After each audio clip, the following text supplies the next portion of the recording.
There's a vivid image of Alexander at this moment, opening his tent flap at night to gaze across the river at the twinkling fires of the nomad armies. Being Alexander, though, he had to act. He forced his way across the river and won a stunning victory, even though his dysentery was now so bad he had to be carried back. Now began his hardest war. That winter he regrouped in bulk. The next spring, massively reinforced, he took fire and sword across Central Asia. 5 mobile army groups, 50,000 men, spread up the river valleys of Tajikistan in a search and destroy operation almost as far as China. In the autumn, they reunited at Samarkand.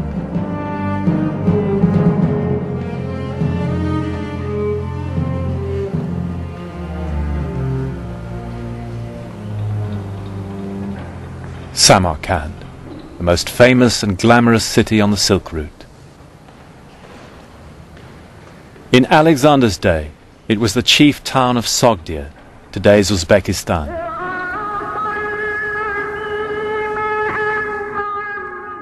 Here, that September, took place one of the most fateful incidents of Alexander's life.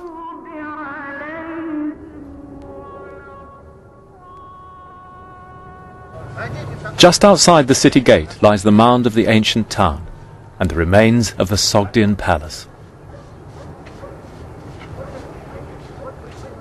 One night, Alexander held a banquet here. Among the guests was a veteran cavalry officer called Clytus. One of Alexander's father's generation, Clytus had saved Alexander's life back in the early days. With everyone drunk, the evening turned nasty. Alexander was harping on about his relationship with his father. Clearly felt very embittered and competitive. It's real Freudian stuff. My father never gave me the credit for my part in his victories, he said. Bore me ill will and jealousy.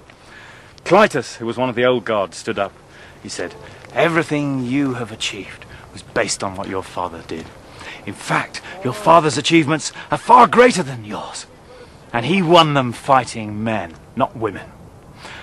At this point, Alexander, who'd been relatively calm and unruffled, flew into a rage.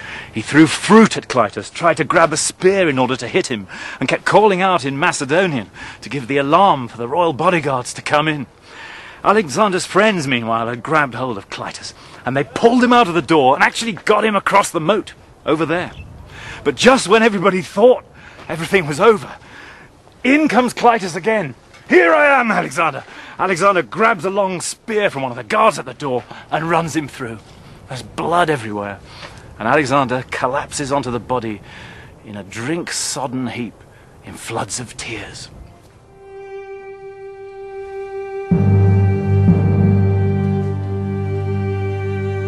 Some said Clytus got what was coming to him, and the king now suspended freedom of speech.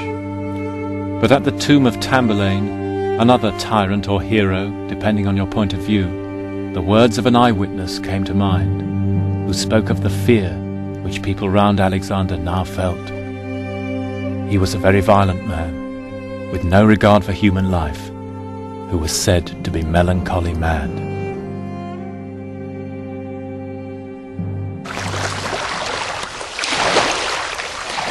Meanwhile, Alexander had still not crushed the Central Asian revolt.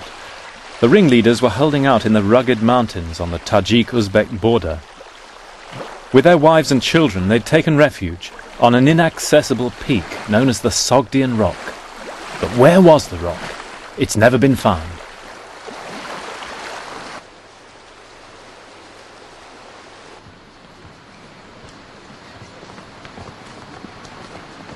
We were sleeping at a village high in the mountains. Hearing of our search for the rock, over breakfast the local men showed us an old manuscript of the Alexander legend.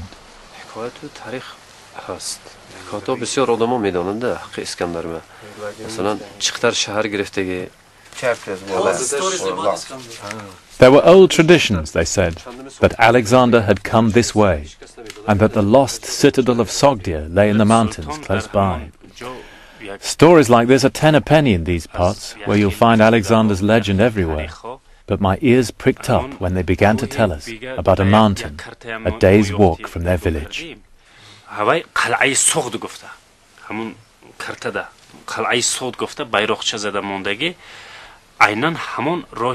This, their forefathers had told them, was the Sogdian Rock.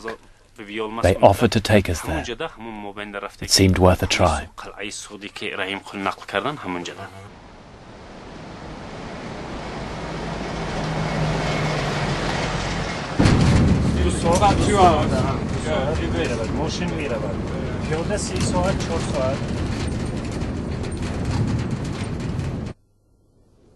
The mountain lies right in the heart of ancient Sogdia. It's called Hazrati Sultan. It's 14,000 feet high, and the last few thousand feet form a sheer cliff. The Sogdians thought they were safe.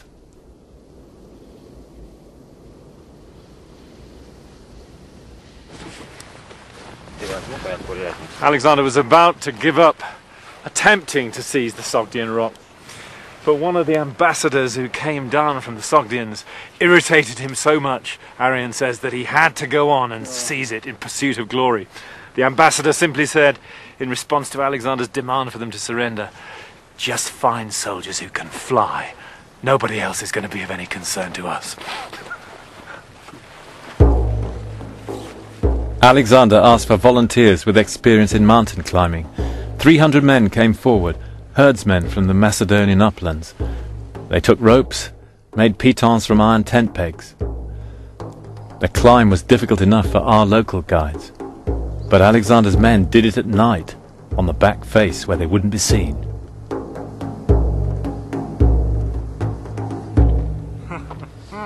On the other side, a narrow path led to a ravine which was massively defended.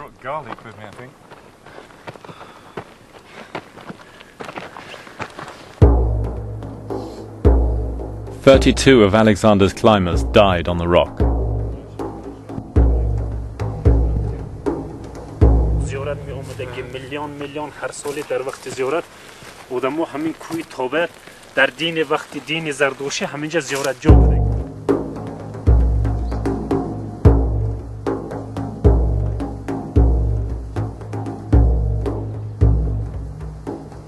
Dawn the next day, Alexander's 300 mountaineers appeared over the top of the ridge up there, waving flags.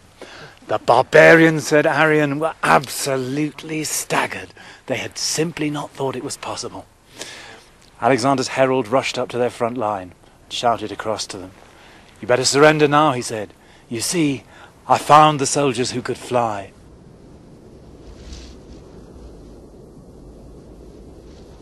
The rebels gave up there and then. The story was remembered ever after as proof of Alexander's almost superhuman powers.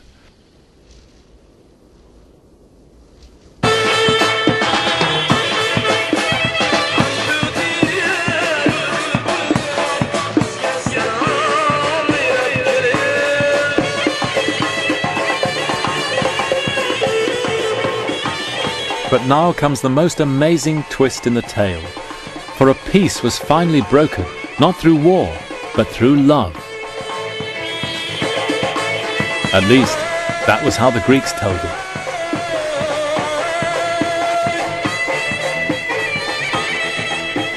One night, a splendid banquet was held by one of the Sogdian barons, Alexander's erstwhile enemy, Oxyates. It was a feast of typical barbarian splendor, the Greeks said. I imagine not unlike the great Uzbek wedding feasts you see today.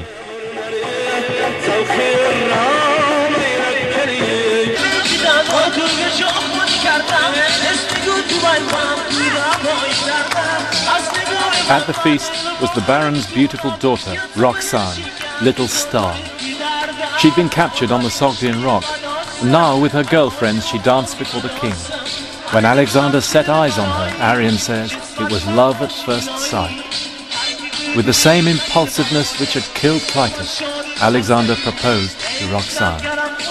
With his sword he cut the bread, as they still do to mark an engagement in Uzbek lands. He was 29, she at a guess in her mid-teens.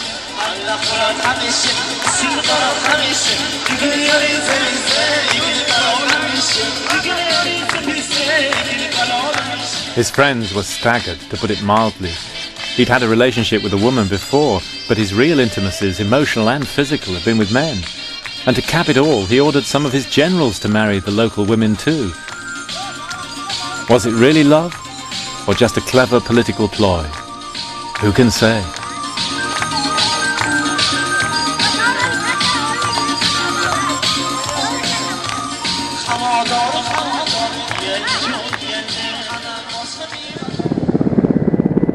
Alexander's marriage with Roxane sealed the conquest of Central Asia. He now returned with his new bride to Balkh in northern Afghanistan to prepare for the invasion of India. We flew there in a warlord's helicopter.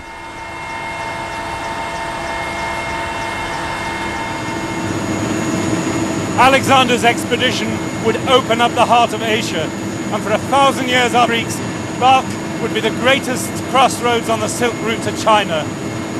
You can see its ruins below us, the walls stretching for 7 miles, with the remains of 100 Buddhist monasteries, Zoroastrian fire temples, and later Christian and Jewish settlements, and the huge mosques of the Muslim period. When the Arabs came here in the 7th century, they called it simply the Mother of Cities.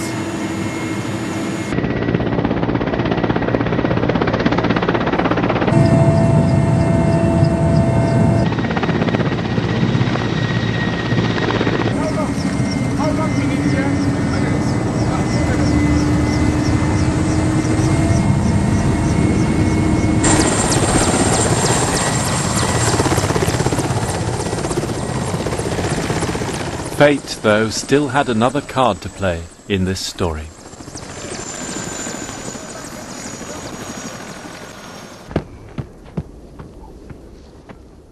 Here in Balkh, Alexander announced that he wished to be worshipped as a god, Persian style. You can imagine how that went down among the Macedonian veterans. And now, for the first time, there was a serious plot against Alexander's life. A group of royal pages planned to assassinate him. They were betrayed and tortured to death.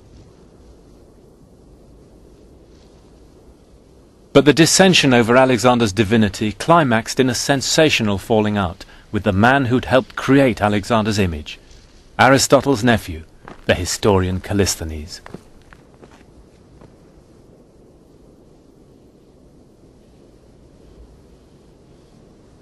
The final rift took place here in the citadel at Balkh after a bitter exchange. Callisthenes left the royal presence and turned to reiterate 2 or 3 times a single line from Alexander's favourite book, the Iliad. The line is this: "A better man than you by far was Patroclus, but still death did not spare him." In other words, you're not a god, Alexander. The king's response was predictably savage.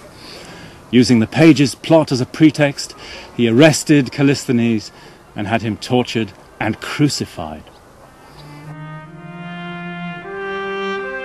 Of all Alexander's deeds, it was said, this left the bitterest taste. For everyone agreed Callisthenes was innocent, yet he was brutally killed without trial. It was the act of a tyrant, and as Aristotle said, no one freely endures such rule.